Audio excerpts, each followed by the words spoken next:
Hello guys, আসসালামু আলাইকুম। আপনারা নিশ্চয়ই ভালো আছেন। তো আপনাদের দোয়া আলহামদুলিল্লাহ আমরা অনেক ভালো আছি। তো এখানে হচ্ছে যে দেখতে পাচ্ছেন যে একটা মোরগটা আনুমানিক কত কেজি ওজন হতে পারে আপনারা অবশ্যই কমেন্টে বলবেন। আর আমার তো মাপা আছে, আমি কমেন্টে উত্তরে বলে দেবো যে যে কমেন্ট করবেন যে কয় কেজি ওজন।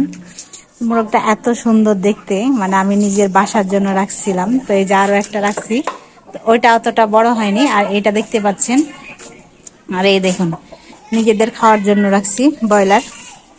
তো ব্রয়লার গুলা কত বড় বড় হয়ে গেছে দেখতে পাচ্ছেন। ব্রয়লার গুলা এক একটা 3 কেজি 3.5 কেজি এরকম ওজন হয়েছে। অনেক বড় বড়, এই যে একদম বড় বড় হয়ে গেছে। তো 5টা ব্রয়লার আমি রেখে দেবো, আরো বড় করব ভাবতেছি। আর এই যে তো বাসার জন্য যেগুলো আমি করছি, তো বাসার জন্য যেহেতু করি, তো আশপাশে সবাই চাই তাদের জন্যও করি। তো খুবই সুন্দর লাগছে দেখতে। তাদেরকে আমি ছেড়ে দিই এরকম, এই যে এখানে থাকে, তো একা একা উঠে যায়। অন্য ভিডিওতে দেখতে পাবেন আপনারা। এই টুকুরা, এই যে যে যে যে ওরা আনন্দ করতেছে। আর এই যে মামনি ওখানে সবকে লাউ গাছে লাউ আসছে কিনা দেখতেছে।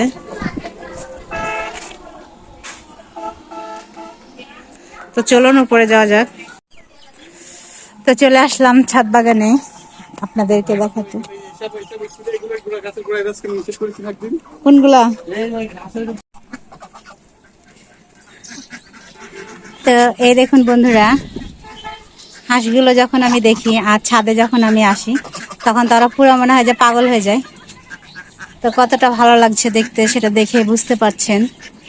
আর গাছগুলো সব পানি দিচ্ছে, পানি দেওয়া হচ্ছে।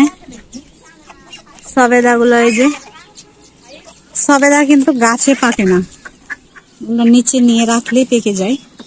খুব বড় হয়নি যেহেতু, থাক। আর এই যে আমার ড্রাগনে হয়তো বা টাল দিতে হবে, হয়তো বা না, সত্যি দিতে হবে।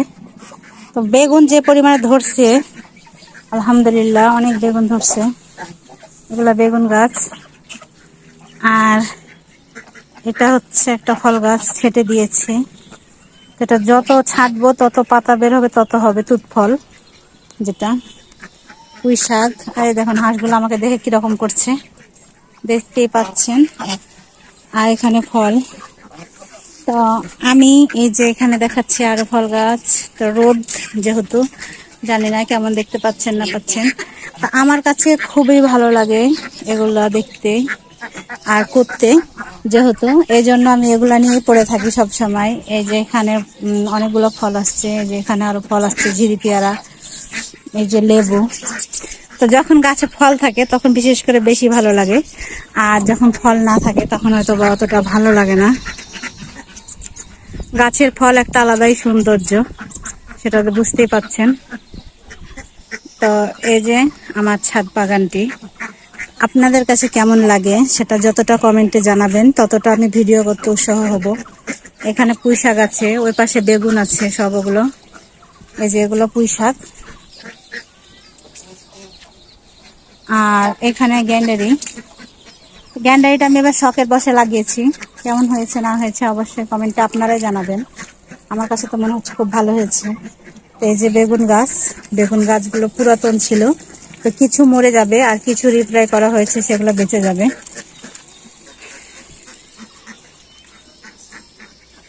তো এখানে অনেকগুলো শাক বুনছি, তো সেগুলো বড় হলে আর একটা ভিডিও দিব ইনশাল্লাহ। এই যে ছোট ছোট কিছু শাক বোনা হয়েছে, লাল শাক এগুলা। আর এই যে এগুলো হচ্ছে পাট শাক, আর এগুলা মিষ্টি আলু। এখানে একটা কাঁচা সিমের গাছ বেয়ে যাচ্ছে। আমার এই যে হাঁসগুলো, এখানে ওদের পানিটা আগে চেঞ্জ করতে হবে। তো বৃষ্টি যখন আসে তখন আমি চেঞ্জ করে দিই পানিটা। খুবই সুন্দর হয়েছে গাছ, এই যে চলো। তো এখানে খুবই সুন্দর হয়েছে যেহেতু গাছ দেখছেন। শখের বসে একটা ধনচার গাছ হয়েছিল। হ্যাঁ, ধনচা গাছ কে কে চিনেন? ধনচা গাছ যে যে চিনেন সে অবশ্যই কমেন্টে জানাবেন। তো শখের বসে একটা যে ধনচা গাছ হয়েছিল, তো সেটাও আমি উঠাইনি। এই যে এখানে কিছু বীজ রেখেছিলাম, তাদেরকে দেখাচ্ছে, দেখতে পাচ্ছেন। এই দেখুন কি সুন্দর সুন্দর চিচিঙ্গা হচ্ছে। তো ছাদ বাগানে ইচ্ছা করলেই সব হয়। এই যে দেখতে পাচ্ছেন ডাটার যে সবুজ শাকটায়, সেটা থেকে আমি এরকম মোটা একটা ডাটা তৈরি করে নিয়েছি। তো সেটার আগায় দেখছেন কি সুন্দর ফুল হয়েছে। এই ফুলের ভিতরে বীজ থাকবে, সে বীজটা হলে আমার মনে করেন যে হয়ে যাবে এইগুলা বিছনটা। বীজটা থেকে বিছনটা পেয়ে যাবো আমি, সে বিছনটা থেকে কিন্তু চলে আসবে। দেখুন আমার থেকেও বড় আমার পেয়ারা গাছ, আর লাগানো আছে কিসে দেখবেন, এই দেখুন একটা বালতিতে এই যে 2টা পেয়ারা হয়েছে।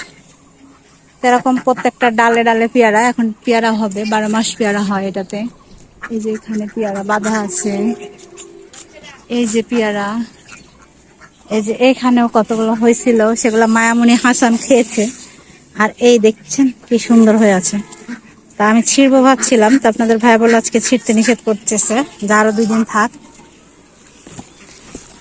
তো গাছ প্রেমিক যারা যারা আছেন তারা অবশ্যই আমাকে সাপোর্ট করবেন। আর এখানে যে বেগুন গাছ, এগুলো নতুন গাছ, এগুলো আলাদা করে রাখা হয়েছে। এই যে এগুলা হচ্ছে সব নতুন গাছ তৈরি করছি। তো আমি বেগুনের চারা একবারই কিনছিলাম, আর কিনি নাই। এই যে এখানে আর একটা চারা হয়েছে, শুধু উঠিয়ে নিয়ে এগুলো লাগিয়ে দেবো। বৃষ্টি হলে অন্য বালতিতে দিয়ে দেবো, সুন্দর হয়ে যাবে একদম। তো এখানে এগুলো বেগুন গাছ। তো এরকম কিছু কিছু বীজ নিজে পড়েও হয়, আবার কিছু কিছু বীজ আমি মানে লাগিয়ে দিই। দেখতে পাচ্ছেন এখানে যে মেহেদি গাছ থেকে শুরু করে এই যে। তো ছাদ যে বাগানটা, সেটা বুঝতে পারছেন যে কত পরিশ্রম আর কত কষ্টের। অনেক পরিশ্রম হয় আর অনেক কষ্ট হয় এসব গাছ তৈরি করতে। দেখতে ভালো লাগে, কিন্তু তৈরি করার পিছনে যে কতটা কষ্ট আছে সেটা অবশ্যই আপনারা জানেন যারা যারা করেন। তো এখানে কয়েকটা ভেন্ডি উঠিয়ে রেখেছিলাম, নিয়ে যাব বাসায়, নিয়ে ধুয়ে ফেলবো। তো এই যে এগুলা, তো দেখতে পাচ্ছেন যে যেখানে দেখবেন যে ফুল ফল আছে সেখানেই ভালো লাগে। তো আমার ছাদটা হচ্ছে দোতলার উপরে যে ছাদ, নিচে আমার দোতলার ছাদ, তার উপরে এই ছাদটা। তো দোতলার ছাদ, এটা একতলার ছাদ না, দোতলার ছাদ যেহেতু, তো অনেক কষ্ট হয় উপর থেকে নিচ থেকে বারবার উপরে উঠে আসাটা। তারপর চেষ্টা করি বারবার উঠে আসতে, কারণ বারবার উঠে তো আসতেই হবে আমাদেরকে, যেহেতু আমরা গাছ গুলো তো আর মেরে ফেলতে পারবো না। তো কি পরিমাণে বেগুন হয়েছে সেটা যে এখান দিয়ে নিচ দিয়ে দেখলেই বুঝতে পারবেন। দেখতে পাচ্ছেন কিনা জানি না, গাছের পাতা দাঁড়ালে এই যে দেখছেন কি পরিমাণে বেগুন হয়েছে। তো বেগুন মাশাআল্লাহ এখন পর্যন্ত প্রায় 15 থেকে 16 কেজি বেগুন উঠেছে। তো অতগুলা তো আর সবসময় ভিডিও দেওয়া সম্ভব হয় না। তো 15 থেকে 16 কেজি বেগুন যেহেতু উঠছে, আর বাদ বাকি হচ্ছে যে মানুষ আত্মীয় স্বজন সবকে দেওয়া হয়েছে, নিজেরা খেয়েছি। তো এখানে হচ্ছে ভেন্ডি গাছও প্রায় মাশাআল্লাহ 2-3 কেজি উঠে গেছে। তো নিচে আমার মুরগি আছে, উপরে হাঁস আছে। আমাকে দেখে যারা যারা উৎসাহ হন তারা অবশ্যই যদি কোনো কিছু জানার থাকে তো আমাকে বলবেন, অবশ্যই আমরা কমেন্টে উত্তর দেওয়ার চেষ্টা করব। আর সবাই আমাদের জন্য দোয়া করবেন বেশি বেশি, আর বেশি বেশি লাইক কমেন্ট সাবস্ক্রাইব করতে ভুলবেন না, এবং আপনার আত্মীয় স্বজনকেও বেশি বেশি করে আমার ভিডিওটা দেখতে বলবেন। ছোট বোনের একটা অনুরোধ। সবাই ভালো থাকবেন ভাইয়া ও আপুরা, আসসালামু আলাইকুম।